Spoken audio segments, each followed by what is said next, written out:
Katenga, merci d'avoir honoré notre invitation. Merci.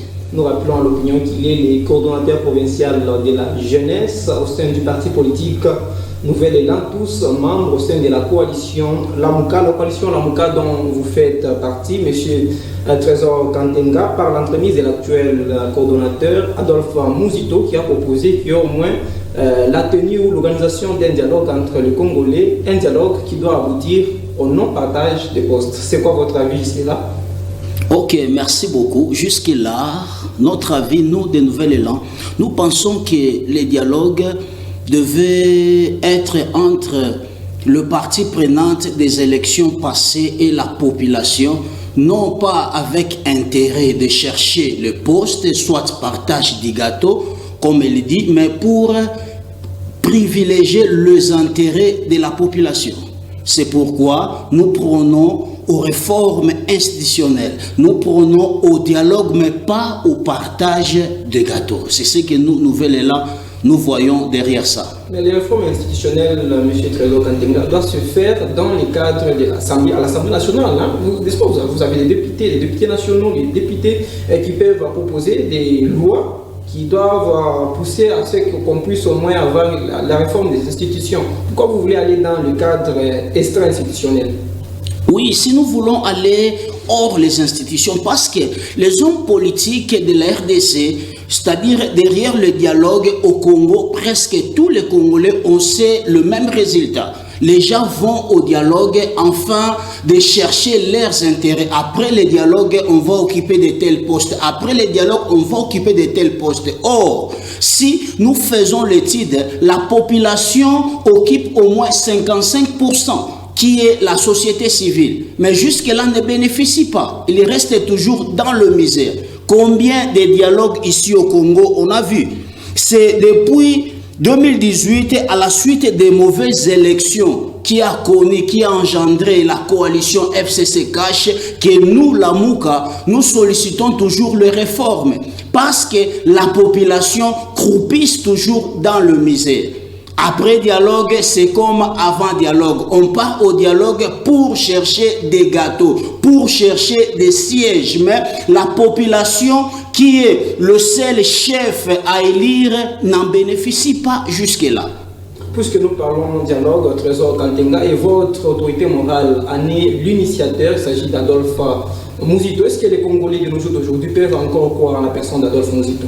Oh, par rapport à Adolphe Mouzito, les Congolais, oui, doivent faire confiance. Les Congolais doivent entendre quelque chose de bien derrière Adolphe Mouzito. Parce que le bilan, pendant les 3 ans qu'il a exercé comme ministre, premier ministre au Congo, il y a eu des avantages. Il y a plusieurs exemples, les gens, si vous me permettez, je peux citer. Oui, je peux citer. Par rapport à l'époque du ministre honoraire Adolphe Mouzito, il a bien gardé soigneusement le minerai de nous Katangé. À l'époque, le Katanga produisait au moins 500 000 tonnes de minerai. Avec ces 500 000 tonnes de cuivre et cobalt, il a eu à obtenir l'annulation de la dette extérieure qui est évaluée à peu près à 14 milliards. Il a eu à augmenter le salaire de magistrat qui était de 430 à 1600 $. Il a eu à augmenter le salaire de professeur d'université de 500 à 2000 $. Il a eu à augmenter le salaire de médecin qui était de 200 $ à 700 $. Toujours avec le 500 000 tonnes de cuivre et cobalt que produisait le Katanga, le ministre honoraire Adolphe Mouzito, le visionnaire du Congo, a eu à éradiquer, à mettre fin aux guerres de l'Est en éradiquant le M23. Il a relancé les travaux de reconstruction nationale.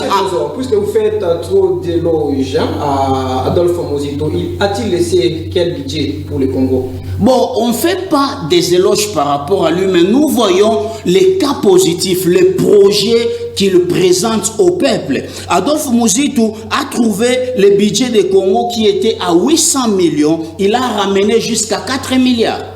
Et par rapport à cela, il a eu à faire plusieurs tâches qu'aujourd'hui, les Congolais peuvent lui faire encore confiance.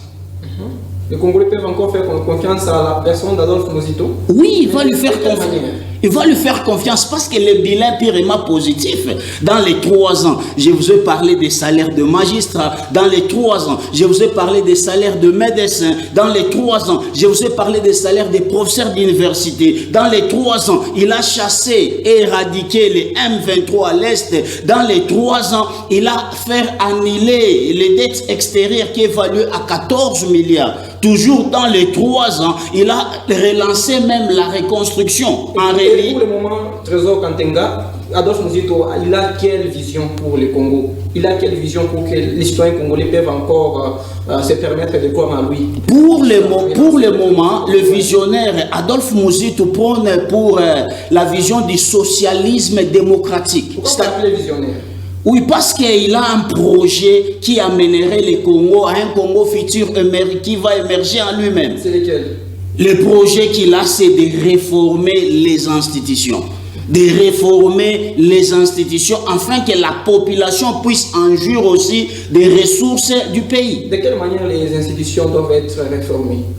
Les institutions doivent être réformées en relançant un dialogue. Cette fois-là, le dialogue ne sera pas dans les institutions, mais le dialogue sera avec le représentant du peuple et le parti prenant des élections échouées de 2018. C'est-à-dire, quand ils seront à la table, ça ne sera pas pour partage du gâteau, mais ça sera pour réparer des fautes. Afin qu'en 2023, nous puissions donner aux Congolais des bonnes élections. Pourquoi vous qualifiez les élections de 2018 d'un échec? Bon, les élections de 2018, c'était vraiment purement de l'échec. Parce que nous avons eu au derrière ces élections, il y a eu un enfant prématuré qui a vu jour, je peux appeler FCC Cash. Tous on sait des aventures qu'ils ont fait ici au Congo. Et c'est par manque de légitimité. C'est-à-dire, ce n'est pas la volonté du peuple qui est à la tête. C'est pourquoi aujourd'hui, il n'y a pas cette légitimité-là. Maintenant, nous ne voulons pas qu'en 2023, nous puissions retourner dans cette même bain-là. C'est pourquoi nous déclarons que les élections de 2018 étaient mauvaises et nous voulons faire les réformes afin qu'en 2023, nous puissions offrir au peuple qui entend encore avec ardent désir des élections libres, transparentes et démocratiques. Le président actuel, il a une très bonne vision pour le Congo. Pourquoi vous ne voulez pas lui tendre la main? Bon, le président actuel d'après vous, il a une belle vision, mais pour nous, nous voyons que c'est juste de mascarade. Vous êtes trop sceptique. Nous sommes trop sceptiques parce que par rapport à tout ce qu'il fait, tout ce qu'il donne comme projet, ça n'aboutit pas. Combien de projets que M. Tshisekedi et soi-disant son gouvernement nous donne que ça ne produit pas toujours? Bon, c'est un individu, c'est un monsieur. C'est quand même la haute personnalité du pays. Oui, c'est la haute personnalité du pays, je n'en disconviens pas, mais on parle par rapport à lui. C'est-à-dire, la présidence de la République, c'est une institution. Mais c'est lui qui est sur l'institution. S'il nous amène des projets qui ne bénéficient pas du peuple congolais, on risque de douter à ça. Et je vous rassure, M. Alexis, je vous rassure qu'en 2023, c'est vraiment impossible. Après 2023, je vous rassure, on aura 2 sénateurs à vie dans le même pays et là, on saura maintenant réformer toutes les institutions. Pourquoi voulez vous faire un prophète de malheur? Non, ce n'est pas un prophète de malheur, c'est par rapport à ce que nous voyons. Nous sommes dans le peuple. Chaque jour, le peuple croupisse. Chaque jour, le peuple pleurniche. Chaque jour... un pays où il y a trop de minéraux, un pays où on produit de l'argent, mais le peuple croupisse toujours. On entend seulement, on a détourné 57 millions, on a détourné ça, mais le petit peuple continue à souffrir. C'est pendant que le minerai de la RDC vont servir d'autres pays et certains individus. C'est ce que nous, de Nouvel Élan en particulier, et de la Mouka, nous sommes contre. Admettons que votre autorité morale puisse être portée à la magistrature suprême comme président de la République. Oui. Quelles seraient vos priorités? Nos priorités, premièrement, c'est le socialisme démocratique. Après la réformation des institutions de l'État, on va cette fois-là mettre le peuple congolais au centre de tout développement pour que longtemps ce peuple qui a pleuré puisse aussi se réjouir. Monsieur Trésor Kantenga, nous disons merci. Merci beaucoup à vous. Mesdames et messieurs, vous étiez en train de suivre l'interview exclusive sur la télévision responsable. Retrouvez cette interview exclusive sur nos différentes plateformes numériques. À très vite, mesdames.